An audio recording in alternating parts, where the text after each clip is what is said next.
ಮಕರ ರಾಶಿಯವರಿಗೆ ಅಕ್ಟೋಬರ್ ಮಾಸ ಭವಿಷ್ಯ ಹೇಗಿದೆ ಅಂತ ನೋಡೋಣ.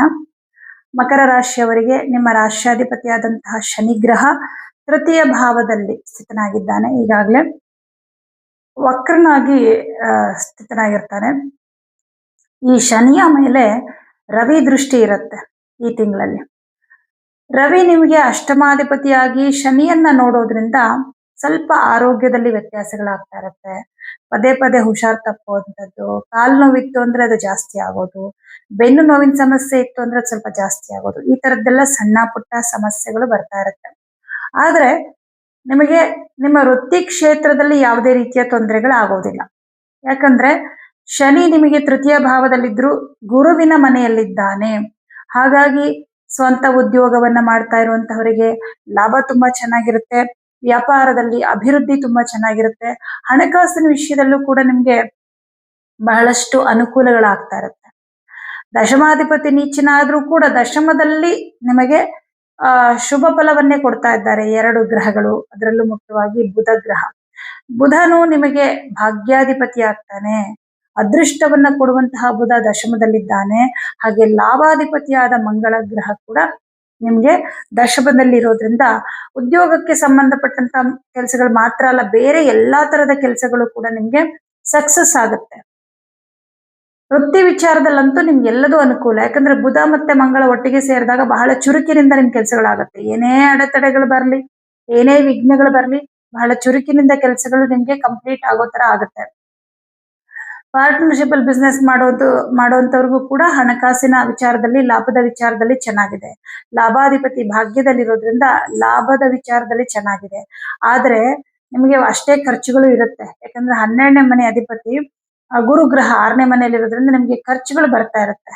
ಗುರುವಿನ ದೃಷ್ಟಿ 2ನೇ ಮನೆ ಮೇಲಿದೆ, 6ನೇ ಮನೇಲಿ ಕೂತ್ಕೊಂಡು. ಹಾಗಾಗಿ ಖರ್ಚುಗಳಿರುತ್ತೆ. ಬಟ್ ಹಣಕಾಸಿನ ಮುಗ್ಗಟ್ಟು ಸಮಸ್ಯೆ ಆ ತರದ್ದೇನು ಕಂಡು ಬರೋದಿಲ್ಲ. ಇನ್ನು ಈ ತಿಂಗಳಿನಲ್ಲಿ ಮುಖ್ಯವಾಗಿ 18ನೇ ತಾರೀಕಿಗೆ ಗುರುಗ್ರಹ ಕರ್ಕಾಟಕ ರಾಶಿಗೆ ಬರ್ತಾನೆ. ಅಂದ್ರೆ ಅಕ್ಟೋಬರ್ 18ನೇ ತಾರೀಕಿಂದ ನಿಮಗೆ ಡಿಸೆಂಬರ್ 5ನೇ ತಾರೀಕುವರೆಗೂ ಕರ್ಕಾಟಕ ರಾಶಿಯಲ್ಲಿ ಅಂದ್ರೆ 7ನೇ ಮನೇಲಿ ಇರ್ತಾನೆ. ಈ ಒಂದು ಟೈಮ್ ಅಲ್ಲಿ ನಿಮಗೆ ಕೆಲವೊಂದು ವಿಷಯದಲ್ಲಿ ಬಹಳ ಅನುಕೂಲ ಆಗುತ್ತೆ. ಯಾವ ವಿಷಯದಲ್ಲಿ ಅಂದ್ರೆ, ಯಾರೆಲ್ಲ ವಿದೇಶಕ್ಕೆ ಹೋಗ್ಬೇಕು ಅನ್ಕೊಂಡಿದ್ದೀರಾ, ಪ್ರಯಾಣಕ್ಕಾದ್ರೂ ಸರಿ ಅಥವಾ ವಿದ್ಯಾಭ್ಯಾಸಕ್ಕಾದ್ರೂ ಸರಿ ಅಥವಾ ಜಾಬ್ಗೋಸ್ಕರ ವಿದೇಶಕ್ಕೆ ಹೋಗ್ಬೇಕು ಅನ್ಕೊಂಡಿರೋರಿಗೆ ಅವಕಾಶ ಸಿಗುತ್ತೆ. ಯಾಕಂದ್ರೆ ಇಲ್ಲಿ ವ್ಯಯಾಧಿಪತಿ ಉಚ್ಚ ಕ್ಷೇತ್ರಕ್ಕೆ ಬರ್ತಾನಲ್ವಾ, ಹಾಗಾಗಿ ಆ ವಿಚಾರದಲ್ಲಿ ಒಂದಷ್ಟು ಅನುಕೂಲಗಳು. 1.5 ತಿಂಗಳವರೆಗೂ ಗುರು 7ನೇ ಮನೆ ಇರ್ತಾರೆ, ಶುಭ ಫಲ. ಮತ್ತೆ ಯಾರೋ ಬೇರೆಯವರು ಕೊಡ್ಬೇಕಾಗಿರೋ ದುಡ್ಡು ನಿಮ್ ಕೈಗೆ ಬರುತ್ತೆ. ಮತ್ತೆ ಯಾವುದೋ ಒಂದು ವಿಚಾರದಲ್ಲಿ ನನಗೆ ನ್ಯಾಯ ಸಿಗ್ತಾ ಇಲ್ಲ ಅಂತ ಅನ್ನುವಂಥವರಿಗೆ ನ್ಯಾಯ ಸಿಗುತ್ತೆ ಕೋರ್ಟ್ ಅಲ್ಲಿ. ಅಂದ್ರೆ ಇದು ಪ್ರಾಪರ್ಟಿ ವಿಚಾರದಲ್ಲೋ ಇನ್ನೇನೋ ವಿಚಾರದಲ್ಲಿ ಕೆಲವು ಸಮಸ್ಯೆಗಳಲ್ಲಿ ಸಿಕ್ಕಾಕೊಂಡ್ಬಿಟ್ಟಿದ್ರೆ ಅಂದ್ರೆ ಆ ಸಮಸ್ಯೆಗಳಿಂದ ಹೊರಗಡೆ ಬರ್ತಾರೆ. ಈ 18ನೇ ತಾರೀಕು ಮೇಲೆ ಈ ತರ ಒಳ್ಳೆ ಬದಲಾವಣೆಗಳಾಗುತ್ತೆ.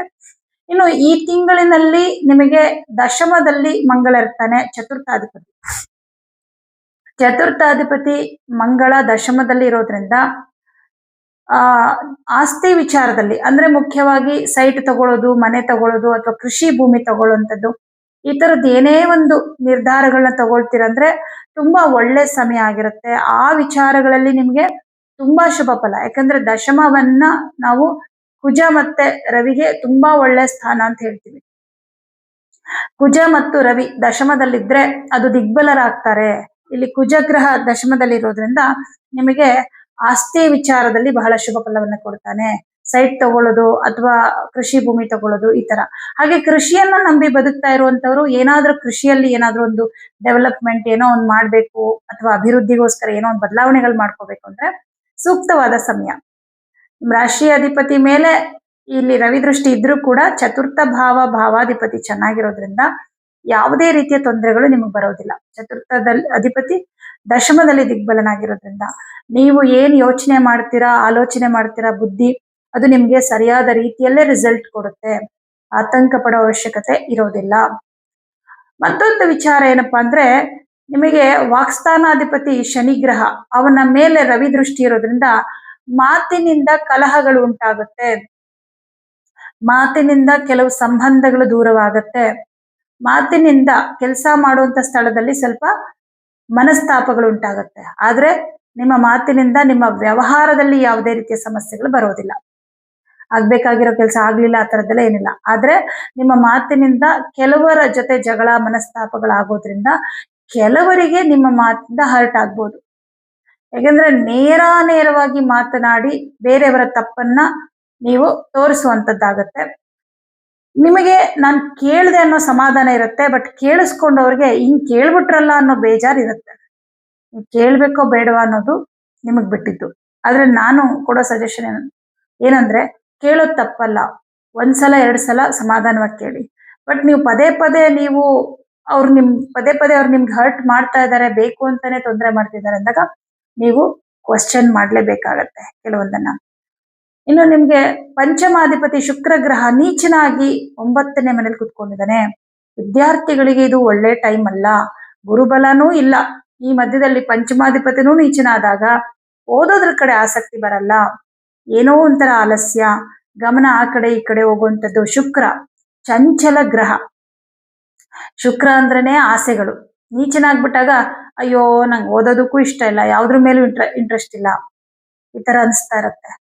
ಹಾಗಾಗಿ ವಿದ್ಯಾರ್ಥಿಗಳು ಪರಿಹಾರ ಮಾಡ್ಕೋಬೇಕಾಗತ್ತೆ. ಮಕ್ಕಳ ಬಗ್ಗೆ ಸ್ವಲ್ಪ ಚಿಂತೆ ಇರುತ್ತೆ ಕರ್ಕಾಟಕ ರಾಶಿಯವರಿಗೆ. ಅಂದ್ರೆ ನಿಮ್ಮ ಮಕ್ಕಳು ಹೇಳದ್ ಮಾತು ಕೇಳ್ತಾ ಇಲ್ಲ, ಅಥವಾ ಸ್ಕೂಲಿಂದ ಏನೋ ಕಂಪ್ಲೇಂಟ್ಗಳು ಬರ್ತಾ ಇದೆ. ಚಿಕ್ಕ ಮಕ್ಕಳಾದ್ರೆ ಹುಷಾರ್ ತಪ್ತಾ ಇದ್ದಾರೆ.